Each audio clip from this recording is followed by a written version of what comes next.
do que ou de quem depende o teu milagre? Hã? Do que ou de quem depende o teu milagre? Teu milagre depende de você e depende da tua postura. Depende da tua escolha. Amém? Quantos se lembram que a gente sempre fala aqui sobre a lei da semeadura? O que você planta, você colhe. Mas existe uma outra lei também, uma outra lei espiritual, que é a lei da reciprocidade. O que é reciprocidade? O que eu recebo é aquilo que eu dou. A lei da reciprocidade, a gente poderia chamar ela de lei do espelho. É como se você chegasse diante de um espelho. Aquilo que você está vendo vai voltar para você. Aí eu queria te mostrar isso na Bíblia hoje. Queria que você abrisse no Salmo de número 18, no versículo 24. Salmo 18, versículo 24.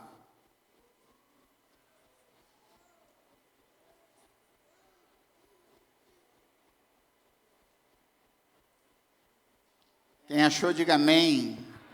Quem não achou, diga misericórdia, Senhor.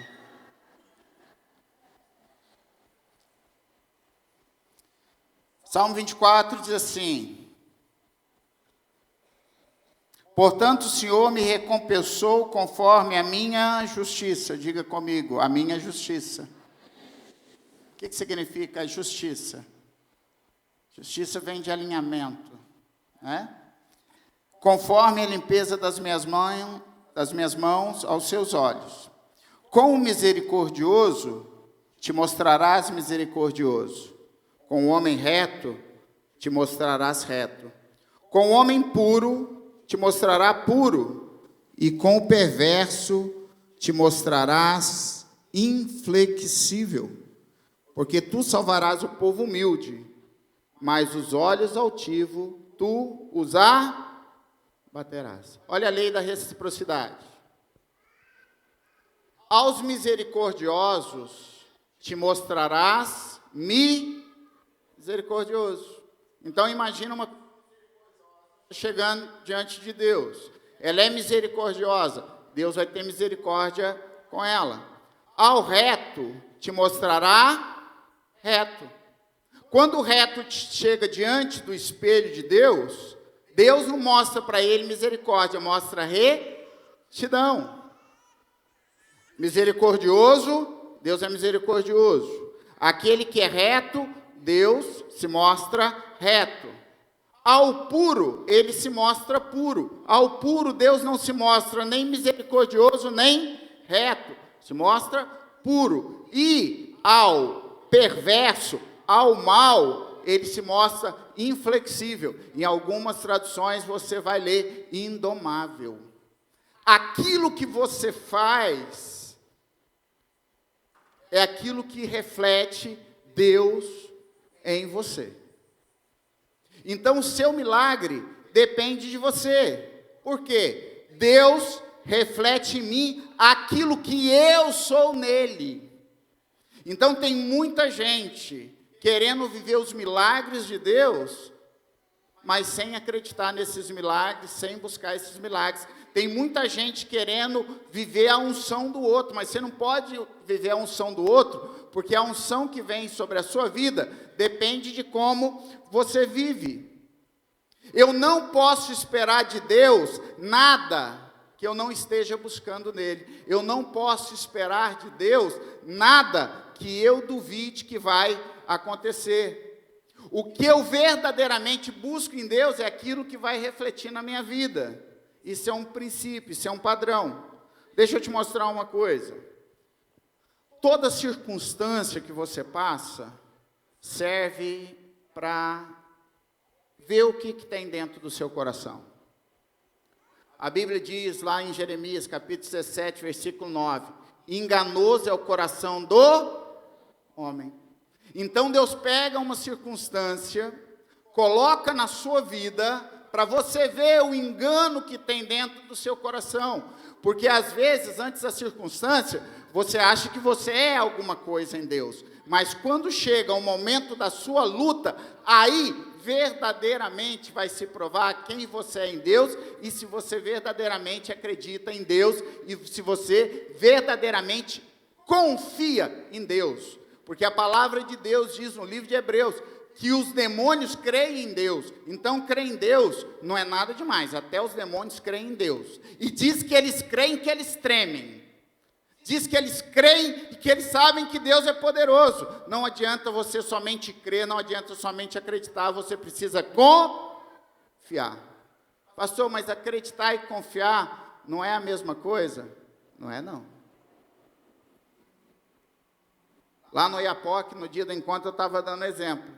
Eu falei assim, imagine que eu passasse um cabo de aço de um lado para o outro aqui no Rio Oiapoque, pegasse uma bicicleta, tirasse o pneu dela, deixasse só o ar e perguntasse para vocês, vocês acreditam que eu posso passar para lá pedalando essa bicicleta em cima desse fio de arame?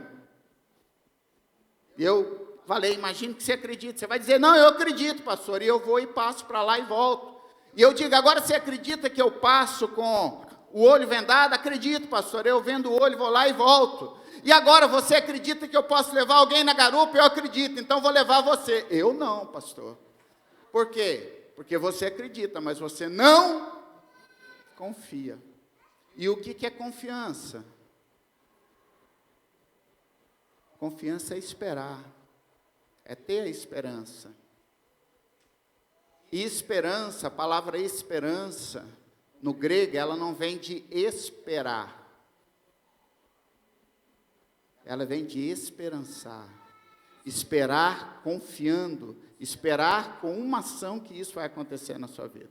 Abra sua Bíblia aí no 2º capítulo de Jó, no verso 1 ao verso 10.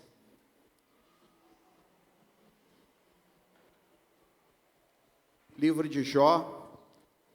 Você que estava em Salmos, é só você voltar um livro.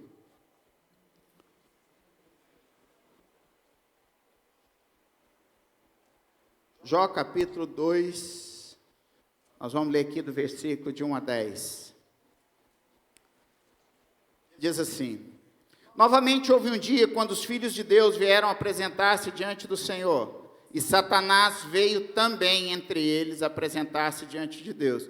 Já te expliquei que essa palavra também no hebraico aqui quer dizer que ele não era convidado, que ele não era bem-vindo, que ali não era o lugar dele, mas que Deus resolveu ouvir ele. E disse o Senhor a Satanás, de onde tu vens? E Satanás respondeu do Senhor e disse, de ir para lá e para cá na terra e de nela andar para cima e para baixo. Então, querido, cuidado com os lugares que você anda, porque Satanás sempre está por perto. Se ele não está por perto, ele tem algum capanga por perto. E o Senhor disse a Satanás, presta atenção, tu viste meu servo Jó? Não há ninguém como ele na terra, homem perfeito e justo, que teme a Deus, que se afasta do mal, e que ainda se apega à sua integridade, apesar de que me incitaste contra ele para destruí-lo sem causa. Satanás respondeu ao Senhor e disse, pele por pele, sim, tudo que um homem tem, ele dará por sua vida. Porém, estende agora a tua mão, e toca-lhe os ossos e a carne, e ele te amaldiçoará diante da sua face. E o Senhor disse a Satanás, eis que ele está na tua mão, mas poupa-lhe a vida. Então Satanás retirou-se da presença do Senhor, e feriu a Jó com úlceras malignas, desde a sola de seu pé até a sua coroa. Algumas traduções vai estar escrita, feriu Jó com tumores malignos da sola do pé até o alto da cabeça. E Jó, tomando para si um caco de telha, se raspava com ele, e estando ele assentado entre as cinzas. Então disse a sua esposa a ele, ainda retens a tua integridade? Amaldiçoa a Deus e morre. Mas ele lhe disse, como costuma falar as mulheres loucas, assim tem falado tu. Se recebemos o bem da mão de Deus, não receberemos também o mal? Em tudo isto não pecou Jó com os seus Então, quero fazer uma retrospectiva bem rápida aqui com você. Não vai dar tempo de pregar nem um terço da mensagem. Mas, basicamente, o que acontece? Satanás chega na presença de Deus, no capítulo 1, e Deus pergunta para ele: Satanás, você viu meu servo Jó, homem íntegro e justo? E Satanás lança uma terra. Satanás diz assim: acaso o Jó, acaso o homem, acaso você que está aqui hoje, adora a Deus à toa? Ele lança uma tese dizendo: o homem te adora porque você dá para ele uma família e porque você dá para ele bens. Tira a família dele, tira a sua esposa, tira o seu marido, tira o filho dele, tira alguém da família dele, que você vai ver que ele vai se afastar de você. Tira o emprego dele, tira o salário dele, tira o carro dele, tira a roupa dele, tira os bens dele, e ele vai deixar de te amar. E Deus toma isso e diz assim: não, eu confio no homem, eu confio no Jó, eu tenho certeza que ele não vai me deixar por isso. E a Bíblia diz que no mesmo dia, morre os 7 filhos homens de Jó, as 3 filhas, 10 filhos, estão todos eles reunidos, cantando, num churrasco, cai o telhado, morre os 10. Imagine, chega alguém e diz assim: Jó, o gato subiu no telhado e subiu 10 vezes, morreu seus 10 filhos. Logo em seguida chega outro e diz: olha, queimou a lavoura, roubaram o gado, o banco quebrou, tudo que você tinha acabou. E Satanás ficou olhando para o Senhor dizendo: agora ouve o que ele vai falar a respeito de ti. A Bíblia diz que ele se ajoelha e ele diz: com relação a tudo aquilo, nu saí do ventre da minha mãe, nu para lá voltarei. O Senhor deu, o Senhor tirou, bendito seja o nome do Senhor. Ele adora a Deus, independente das circunstâncias. Passa-se um tempo, Satanás volta de novo, agora no capítulo 2, que nós acabamos de ler, diante de Deus, e Deus diz para ele: Satanás, Jó continua íntegro e reto, mesmo você tendo me incitado, e mesmo eu tendo te permitido que você tocasse nele. E ele diz assim: ei, toca na pele dele, pele por pele, tira a saúde do homem, é só tirar a saúde do homem que ele vai se afastar de você. E é interessante que Deus diz para ele assim: Satanás, eu tiro a barreira que tinha diante de Jó, meu servo, que você não podia tocar nele. Estou tirando a barreira agora, estou permitindo, pode tocar nele, você só não pode tirar a vida dele, porque a palavra de Deus diz lá em Samuel, que o dar a vida e o tirar a vida pertence somente ao Senhor nosso Deus. E a Bíblia diz que então, Jó é tomado de tumores. Quem já teve nascido aqui? Dói, furúnculo, né? Dói. Agora imagina, Marcos, da ponta do pé até na cabeça. E a Bíblia diz que o Jó está ali cheio de tumores, os tumores estão cheios de pus. O cheiro é tão forte que ele senta no montura, ele senta no lixão. E aquilo começa a doer, e aquilo começa a coçar, e ele pega um caco de telha, e ele começa a se raspar todo.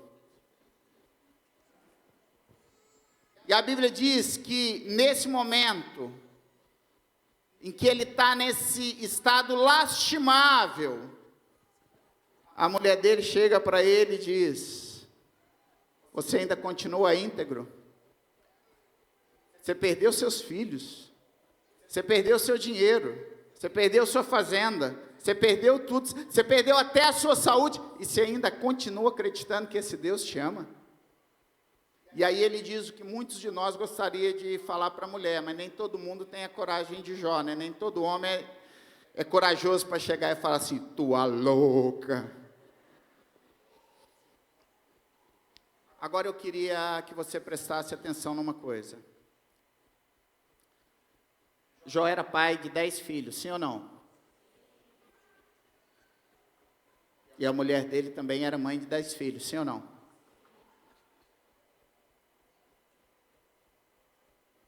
Os bens de Jó eram da esposa, sim ou não?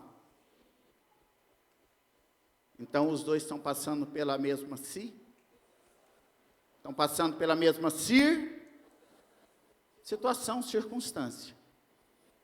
Agora, Jó está doente. E a mulher dele não. E às vezes a gente tem uma impressão sempre que assim, a mulher de Jó, mulher de Jó, igual louca. Mas deixa eu te falar uma coisa, qual de nós que ama alguém, qual de nós que temos filhos, qual de nós que temos uma esposa que amamos, um marido que amamos, qual de nós um dia não olhou para o nosso filho doente e diz assim, se eu pudesse eu pegaria essa doença para mim, se eu pudesse eu sofreria no seu lugar. Então a gente não pode muito julgar a mulher de Jó pelo que ela fala, porque talvez para ela fosse melhor que as feridas fossem nela do que fosse no homem que ela amava. Então eu não quero entrar nessa seara de falar que Jó foi melhor do que ela, porque Jó disse isso. O que eu quero te mostrar é que existe, dentro de uma mesma situação, dentro de uma mesma circunstância, que acontece na vida de todos nós, que o que determina a nossa vitória ou o nosso fracasso são as nossas atitudes. Porque a atitude dela é uma atitude de desespero. E a atitude do Jó é uma atitude de louvar o Senhor. Ela desanima. Ela chuta o balde. Ela vira e fala assim, Jó, morre de uma vez, Jó, vamos acabar com esse sofrimento. Você morre e eu morro depois, mas Jó mantém a sua integridade. Jó diz para ela assim, ainda que o Senhor me mate, eu vou continuar adorando ao Senhor. Ainda que o Senhor me mate, Ele vai continuar sendo o meu Deus. Eles perderam tudo. Os dois. Só que existe uma diferença entre o que ela pensa e entre o que ele pensa. Enquanto a mulher vê aquela situação, se sente abatida, decepcionada, magoada, talvez até com raiva de Deus, Jó vê ali uma razão para adorar o Senhor. Muitos de nós vê numa situação motivo para abandonar Deus, para ir embora da igreja, para parar de congregar, para parar de orar, enquanto outros veem nessa situação uma maneira de estar mais próximo com Deus, de adorar a Deus e de ver o seu milagre acontecendo. Quem está entendendo, diga amém. O que determina onde nós chegamos são as nossas atitudes. Amém? Porque dentro de uma mesma atitude, dentro de uma mesma circunstância, você pode ter que tomar atitudes diferentes. Um mesmo princípio, você tem que ver um mesmo princípio de acordo com uma determinada posição. Deixa eu tentar te explicar isso. Quem aqui já viu Fórmula 1? Quem já viu um carro de corrida na vida? O que tem atrás do carro de corrida para ele ficar no chão? Como é que chama aquela peça? Aerofólio. O aerofólio é uma peça que ele é colocada e quando o vento vem, que o vento passa, ele empurra o carro para baixo. O aerofólio mantém o carro na pista. Se o aerofólio quebra, o piloto perde o controle do carro. Quem está entendendo? O que mantém o carro no chão? A força do vento, passando pelo aerofólio, cola o carro no chão. Por outro lado, a mesma força do vento, passando por baixo da asa do avião, faz o avião decolar. Você sabia que a palavra decolagem vem de descolar? O avião descola do chão. Aí ele Cola. Então, numa mesma situação, numa mesma circunstância, a sua posição, a sua atitude, é que vai determinar o seu futuro, o seu destino.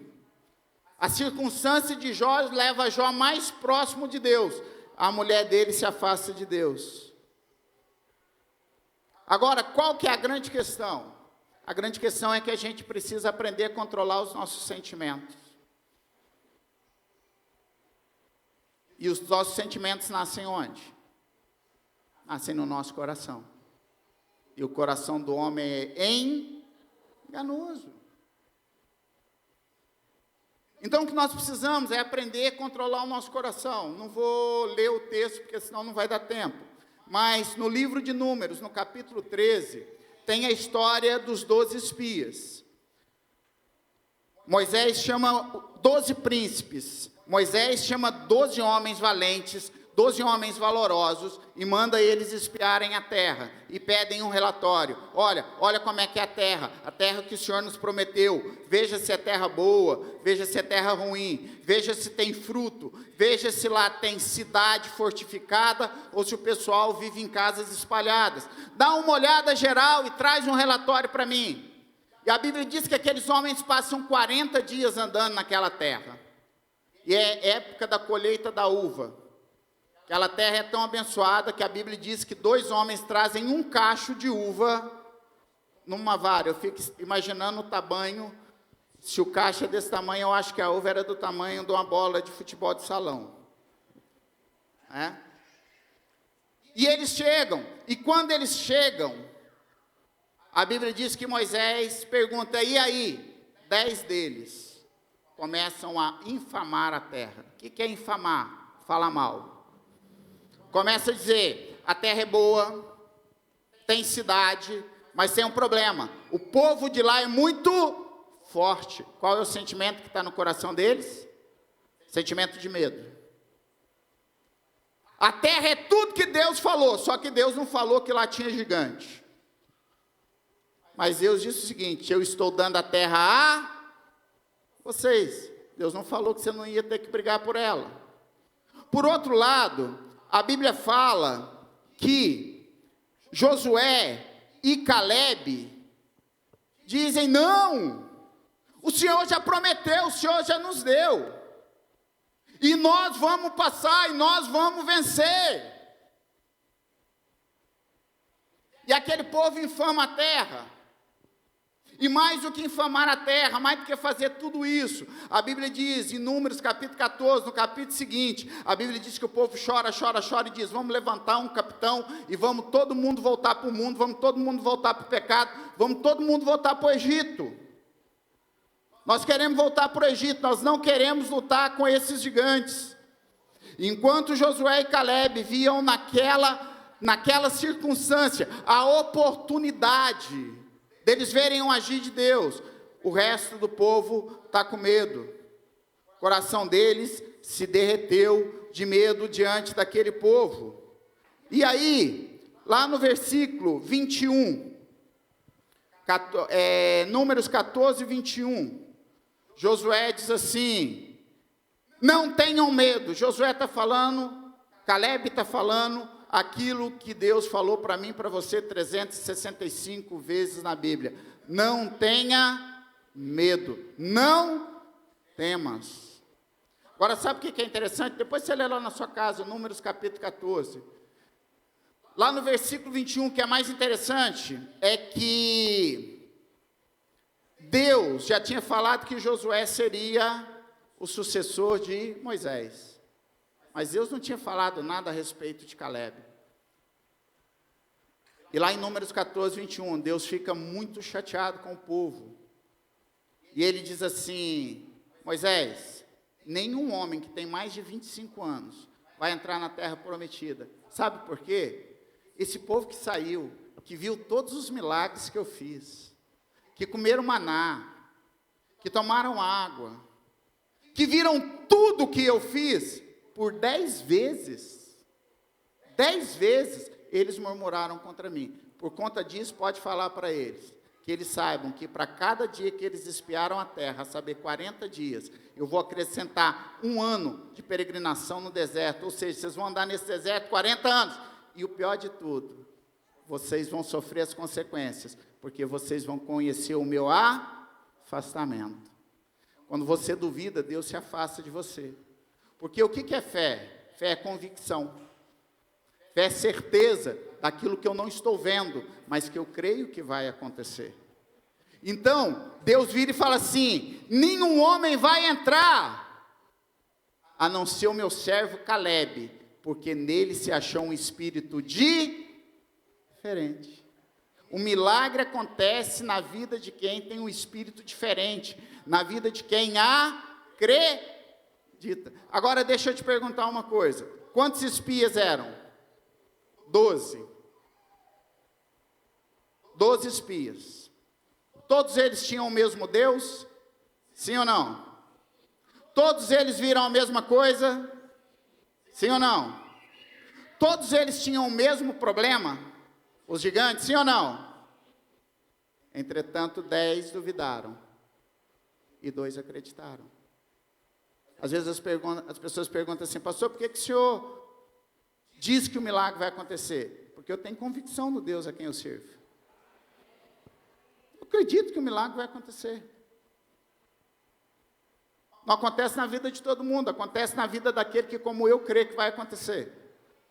Eu oro com um monte de gente, uns são curados, outros não são curados. Por quê? Porque uns verdadeiramente acreditam que Deus pode curar, outros não acreditam. Nós precisamos aprender a dominar os nossos sentimentos. Uma pessoa corajosa não é alguém que não tem medo. Uma pessoa que não tem medo, ela não é corajosa. Uma pessoa que não tem medo, ela é psicopata. Sabia? Uma pessoa que não tem medo é psicopata. Corajoso não é quem não tem medo, corajoso é quem domina o seu medo. Qual que é a diferença do corajoso para o covarde? É que o covarde, ele não domina o seu sentimento. Ele não domina o sentimento de medo. Josué e Caleb entendem o seguinte: eu não posso vencer o gigante, mas Deus pode me fazer vencer o gigante. Queridos, os gigantes tinham no mínimo 1,5 metro a mais do que Caleb. Você acha que Caleb chegou lá e falou assim: a minha vida inteira eu sonhei em enfrentar um cara desse tamanho? Não, ele sabia que ele não podia, ele sabia que com Deus ele poderia. A mesma coisa acontece na sua vida, queridos. Circunstâncias difíceis são oportunidade de você ver o milagre acontecendo. Circunstâncias difíceis é o momento em que Deus mostra para você que Ele verdadeiramente é Deus na sua vida. Agora, meu irmão, até quando você vai continuar com esse sentimento do mundo dentro de você? Sentimento de medo, sentimento de derrota, sentimento de fracasso, se a Bíblia diz que você é mais do que vencedor? Até quando você vai chegar aqui: ai pastor, está tão difícil? A Bíblia diz que no mundo tereis aflições, mas tem de bom ânimo, eu venci o mundo. Querido, uma pessoa que eu amo assim, de montão, é a irmã Maria Lúcia. Ela nem está aqui hoje, o irmão dela está na UTI. A irmã Maria Lúcia, ela teve um problema, ela viajou para São Paulo, querido. Ela ficou um tempo entre a vida e a morte, ela fez uma cirurgia, ela tinha vários problemas. A gente ligava para dar uma palavra de fé para ela, era ela que orava por quem ligava para cá. O que determina o nosso milagre é como a gente vê as coisas. E deixa eu te contar uma coisa: a Bíblia diz que Deus não ama as pessoas que têm ânimo dobre. Deus não tem prazer no crente ioiô, uma hora está embaixo, outra hora está em cima. Deus tem prazer naquele que está tudo bem, ele está louvando, está ruim, ele está louvando em dobro, porque ele sabe que vai melhorar. É assim que Deus faz. Tem crente que numa hora está cheio do poder de Deus, cheio da unção, daqui a pouco está dizendo: ah pastor, estou morrendo. Está morrendo mesmo. Eu quero te dizer, meu querido, olha, Tiago 1,8, o homem de ânimo dobre, inconstante em seus caminhos, Deus não tem prazer nele. Aquele que coloca a mão no arado não pode olhar para trás. A fé é constância, a fé é convicção. Hebreus capítulo 11 diz que a fé é a certeza daquilo que você não está vendo, mas que você crê. E no versículo 2, a Bíblia diz o seguinte, verso 2, pela fé, os antigos alcançaram testemunho. Pela convicção. Convicção é aquilo que você pega e você não abre mão. Eu tenho certeza que isso vai acontecer. Convicção é você estar sentado aí nessa cadeira e dizendo assim, o pastor está pregando, mas o meu milagre chega hoje. Porque se ele falou que chega hoje, vai chegar hoje. Essa é a convicção. Só que convicção é um ato de obediência seguido por uma ação. Você obedece e você age. Quem está entendendo, diga bem. Uma das palavras que a gente mais ouve na Bíblia é lealdade, fidelidade. Às vezes a gente... O que é uma pessoa leal? Não, uma pessoa leal é uma pessoa que não trai. Mas no grego essa palavra é pistes, que é a mesma base da palavra fé. Pessoa leal é aquela pessoa que não desistiu da promessa de Deus. Pessoa leal é aquela pessoa que ela não está vendo, mas ela está crendo que vai acontecer. Pessoa leal é aquela que abraçou algo e não abre mão dela. Mateus capítulo 27, Jesus está na cruz, o pessoal está zombando dele de um lado, está zombando do outro, está dizendo, se tu é filho de Deus, desce daí, se tu é filho de Deus, salva a ti mesmo. E a Bíblia diz que Jesus não estava nem aí, porque Jesus confiou em Deus.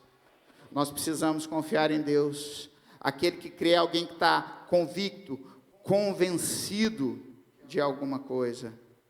Romanos 4:20 diz assim, não duvidou Abraão da promessa de Deus por incredulidade, mas foi fortificado na fé, e estando certíssimo, convencido de que tinha prometido, também era poderoso para cumprir. Demorou 25 anos, mas Isaac nasceu.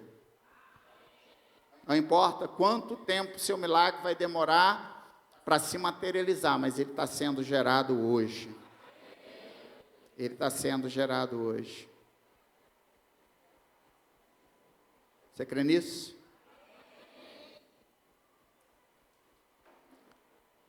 Jeremias 48 diz assim, maldito aquele que faz a obra de Deus relaxadamente.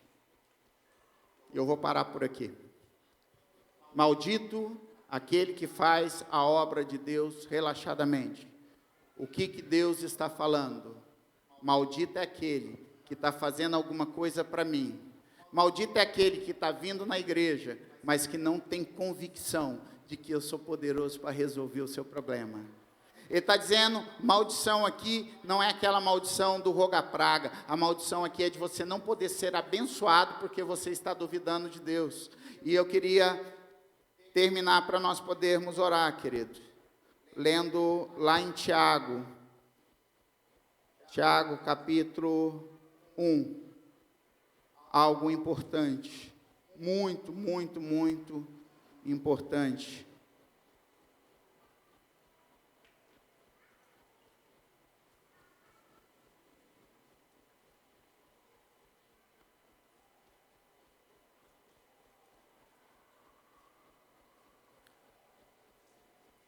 Vamos ler Tiago, capítulo 1, de 5 ao 7.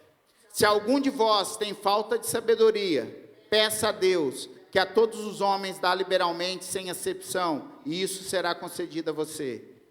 Porém, presta atenção, porém, peça com fé, não hesitando, porque aquele que hesita é como a onda do mar, que é levada pelo vento, é lançada de uma parte para outra. Não pense tal homem que receberá coisa alguma do Senhor. Se você não crê, você não vai receber. Não tem apóstolo, pastor, não tem ninguém que vai orar e que você vai receber, se você não acreditar dentro do seu coração que você pode receber. Lembra que lá no início eu falei sobre a lei da reciprocidade? Se você hesita, você não recebe. Na realidade, essa pregação, ela terminaria com uma receita de prosperidade continuada. De prosperidade por toda a sua vida, não só para você, mas também para a sua família. Mas você não vai perder a mensagem, que ela vai continuar domingo que vem. Amém? Mas eu quero dizer para você que hoje é o dia que o Senhor Deus fez. Hoje é o dia de seu milagre. Amém? Diga para a pessoa que está do seu lado, hoje é o dia de seu milagre. Hoje é o dia que Deus fez para o seu milagre.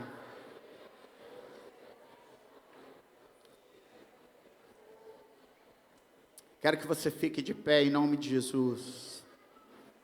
Eu queria dizer para você que Deus tem mais para você. Mas depende de você. Não depende de mim. Não depende da pastora Débora, do pastor Wilson. Depende de você. Porque você vai receber de Deus aquilo que você está refletindo nele, aquilo que você acredita que Ele é, Ele vai ser na sua vida. Se você for justo, Deus vai ser justo com você. Se você for bom, Deus vai ser bom com você. Quantos acreditam que Deus é bom? Quantos acreditam que Deus é severo? Deus é severo. Deus é bom? É. Deus é severo, pastor? É. Pastor, como é que Ele pode ser as duas coisas? Porque depende de você. Se você agir certo, Ele vai ser bom. Se você agir errado, Ele vai ser severo. Não é que Ele é uma pessoa de ânimo dobre. É que a Bíblia diz que Ele dá a cada um segundo aquilo que tem feito na sua carne, aquilo que tem feito no seu corpo. Quero que você feche seus olhos.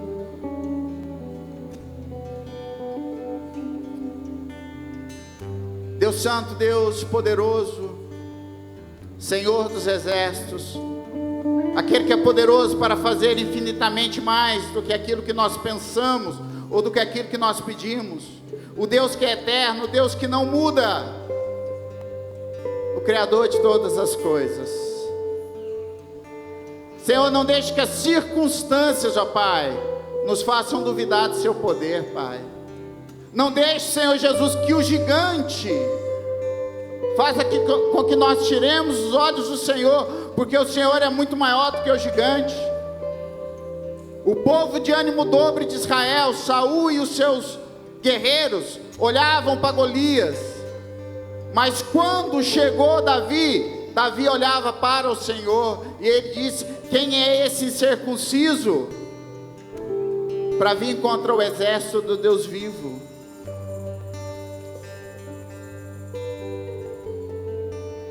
O que é o que você precisa para Deus, querido? É um nada. Essa circunstância que você está passando é só para provar que Deus é Deus na sua vida. É só para provar aquilo que está no seu coração. Essa circunstância é para ver se você está firme na fé ou se você está simplesmente emotivo. A sua fé te levará a lugares que você não espera. E os seus sentimentos podem te tirar do caminho do Senhor. A sua atitude, seu comportamento tem que ser como o comportamento de Jó. Perdeu os filhos, estava doendo. Perdeu os filhos, estava desesperador. Perdeu todo o seu dinheiro, estava preocupado. Perdeu a sua saúde. Será que eu vou morrer? Mas independentemente disso, ele disse: ainda que eu morra, eu continuarei louvando ao Senhor.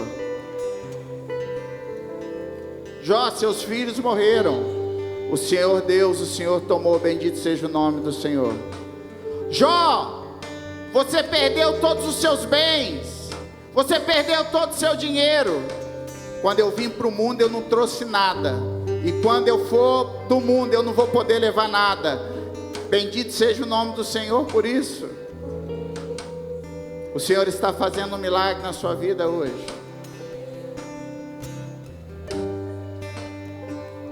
A última vez que eu fui no Rio de Janeiro, num culto como esse, eu disse: Deus vai fazer um milagre na sua vida, mas eu quero que você pense naquilo que você mais precisa hoje, e você se concentre nesse milagre. Pode ser que Deus te dê as outras coisas, mas se concentre num milagre. E naquela noite, a sobrinha do pastor Roland, uma moça chamada Letícia, disse para Deus: Deus, tem tanto tempo que eu quero um emprego, e eu creio que esse emprego agora vai chegar. Me dá um emprego. Eu saí da igreja de Padre Miguel para a casa do pastor Roland, é mais ou menos quase 40 minutos de carro. Quando eu cheguei na casa do pastor Roland, a Letícia já tinha chegado na casa dela e já tinha mandado um áudio para o pastor Roland dizendo para ele: tio, eu cheguei em casa, já tinha recado para mim, amanhã eu estou levando os documentos, amanhã eu estarei contratado. Esse é o Deus a quem nós servimos.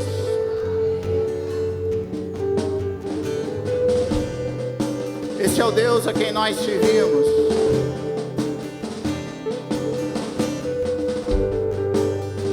Você crê nesse milagre? Você crê nesse milagre, meu querido, meu amado? Porque tudo é possível ao que crê. Tudo é possível ao que crê.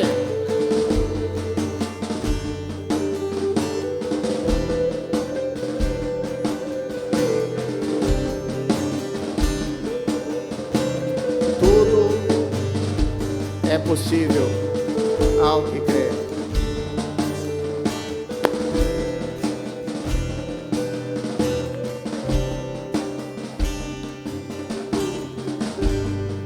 Repita essa oração comigo. Pega o seu braço direito e diga assim: Senhor Jesus, me ajuda. Eu sei que o meu coração é enganoso e que os meus sentimentos muitas vezes me enganam diante daquilo que o Senhor quer fazer. Me ajuda a ser uma pessoa corajosa, a dominar o meu medo. Me ajuda. A tua palavra diz que o Senhor estará comigo todos os dias, até a consumação dos séculos. Se o Senhor está comigo, eu não preciso ter medo de nada e nem de ninguém. Então nessa noite, o maior milagre que eu preciso é que o Senhor arranque do meu coração esse sentimento de achar que eu estou sozinho. Vira para a pessoa que está do seu lado e diga para ela assim: independente da circunstância, você não está sozinho. Deus sempre estará com você. Deus sempre estará com você. Jesus sempre está com aquele que tem Ele dentro do coração. Amém? Eu queria